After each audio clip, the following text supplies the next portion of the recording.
Hello everyone, welcome back to my another vlog. इस vlog के अंदर मैं आपके साथ में अपना डेली रूटीन शेयर करने वाली हूँ कि मैं एज अ बैंकिंग एस्पिरेंट अभी कौन से टीचर फॉलो कर रही हूँ, मैं क्या पढ़ रही हूँ, सेक्शन वाइज मैं क्या कर रही हूँ, और सबसे मेन चीज़ जो आरबीआई असिस्टेंट का एग्ज़ाम जो है अपना, क्योंकि अब आगे तो वही आने वाला है सबसे पहले। तो उसके लिए मैं क्या कर रही हूँ, उसमें मॉक लगा रही हूँ। तो मेरे कितने मार्क्स आ रहे हैं, तो मैं डिटेल मॉक एनालिसिस भी दूंगी, वो आपको मैं लास्ट में बताऊँगी कि मेरे कहाँ पे मैंने मॉक लगाया, कहाँ से मैंने मॉक लगाया, और कहाँ कहाँ पे कौन कौन सेक्शन में मेरी क्या क्या गलतियाँ हुई है। तो सबसे पहले मैंने अपनी टू डू लिस्ट बनाई। टू डू लिस्ट मेरी सेम रहती है।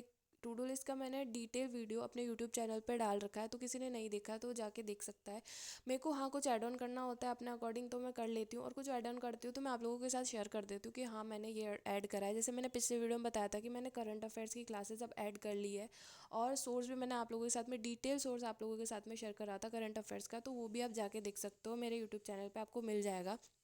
तो इसके अंदर वही सेम टू डू लिस्ट थी। सबसे पहले मैंने करंट अफेयर्स की क्लास ली, जो कि मैं अड्डा के टीचर हैं, उनसे मैंने ली थी, आशीष गौतम सर से। उनसे मैं पिछले साल भी पढ़ रही थी, उससे पिछले साल भी मैं पढ़ती थी।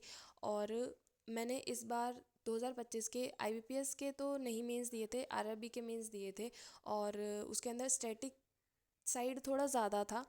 तो इस बार मुझे सब चीज़ें कवर करके चलनी है, जीके के अंदर भी।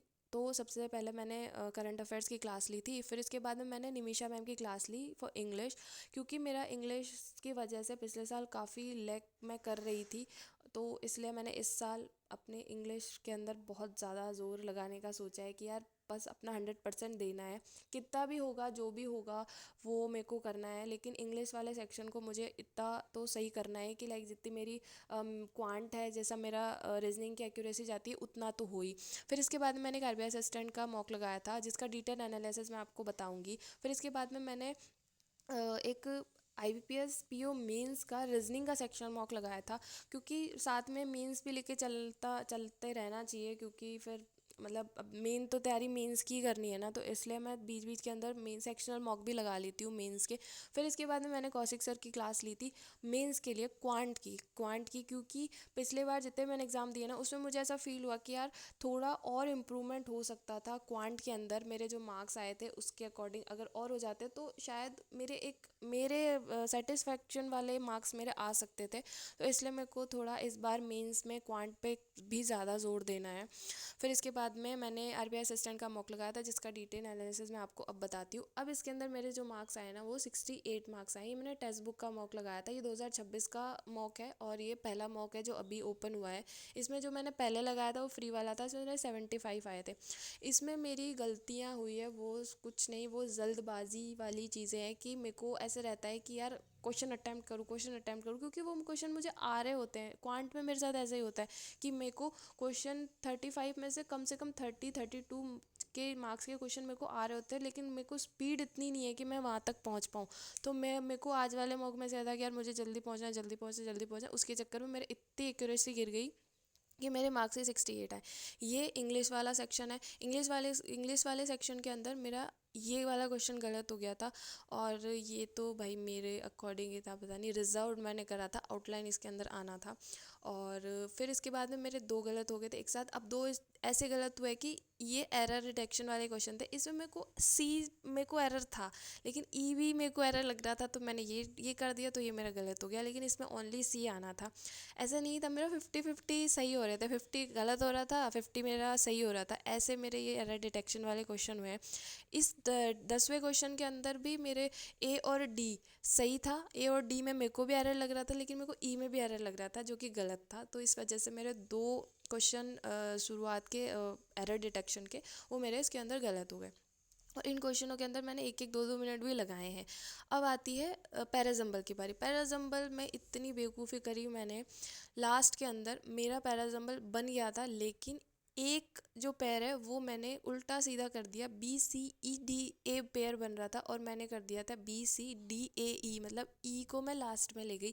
और उसमें भी मैं बहुत कंफ्यूज थी कि यार ये मतलब ई यहाँ आएगा या फिर ई यहाँ आएगा। और हमेशा पैराजम्बल में ऐसा होता है कि जो गलत होता है ना वही वहाँ मेरा दिमाग ज़्यादा जाता है कि हाँ यार ये तो सही होगा, और लास्ट में पता चलता है वो गलत होता है। लेकिन मेरे को बाद में जब मैंने इसका एनालिसिस करा था, तब मुझे रियलाइज़ हुआ कि अरे यार कितनी छोटी सी गलती करी थी मैंने। नाउन दे रखा था, प्रोनाउन, नाउन प्रोनाउन वाला ही इसके अंदर बन रहा था कि नाउन प्रोनाउन नाउन प्रोनाउन, ऐसे ही ऐसे ही पेयर बन रहे थे कि ये नाउन है तो इसका ये प्रोनाउन है, और ये नाउन है तो इसका ये प्रोनाउन है, ऐसे करके पेयर बन रहे थे। और मैंने, मतलब, इस वजह से मेरे ये इंग्लिश के अंदर एक्यूरेसी इस तरीके से गिर गई कि बस। और ऐसा नहीं है कि मैंने टाइम इसके अंदर प्रॉपर लगाया था, इसके अंदर मैंने अपना पेयर बनाए भी थे, एकदम डिटेल पेयर बनाए थे, लेकिन फिर भी मेरे 3 क्वेश्चन इसके अंदर गलत हो गए, और वो सिर्फ और सिर्फ ई के स्टेट की वजह से। फिर ये आता है मेरा क्वांट का। क्वांट के अंदर मेरे 5 गलत हो गए, जो मेरे, मतलब, मेरे को ऐसा लगा यार कैसे गलत हो गए ये। अब ये मेरा इनकरेक्ट हो गया। ये इसके अंदर मैंने सॉल्यूशन जो था वो मेरा सेम था, जो मैंने लगाया था दिमाग वो मेरा सेम था, लेकिन फिर भी गलत हो गया। इसके अंदर मेरे तो कैलकुलेशन मिस्टेक हो गई थी। ये सब जल्दबाजी के नतीजे हैं, मेरे जल्दबाजी में मैं कर रही थी, जल्दबाजी में मैं कर रही थी।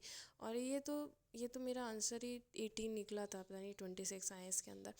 और ये मेरा ये वाले के अंदर 750 मैंने टिक कर दिया, 950 इसके अंदर आंसर आना था, और 950 मेरे निकले थे। अब ये वाला 63 53 था, मैंने 53 63 कर दिया। ऐसे नहीं है मेरा आंसर नहीं निकला, लेकिन मैंने ये नहीं देखा कि ये क्या बोल रहा है क्या नहीं बोल रहा है। ऐसे ही मेरा रीजनिंग के अंदर हुआ। रीजनिंग के अंदर भी मेरा एक ये वाला गलत हो गया था, फोर्थ वाला, जिसके अंदर पूछा था करेक्ट इनकरेक्ट, और मेरा पूरा बना है, ये वाली पजल मेरी पूरी बनी है, लेकिन बनने के बाद भी मैंने गलत कर दिया।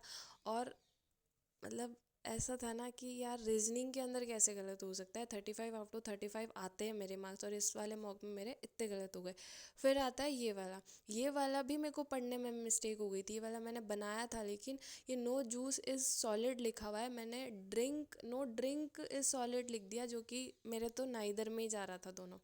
और इसका सॉल्यूशन भी मैं आपको दिखाती हूँ कि मैंने ये प्रॉपर बनाया है एकदम पूरा, लेकिन मैंने पढ़ने में मिस्टेक कर दी। ये बनाया था मैंने, इसके अंदर लिखा ड्रिंक और जूस जो सॉलिड लिखा था वो, तो मैंने लिख दिया, मैंने पढ़ लिया कि ड्रिंक जो है ना वो सॉलिड में नहीं है।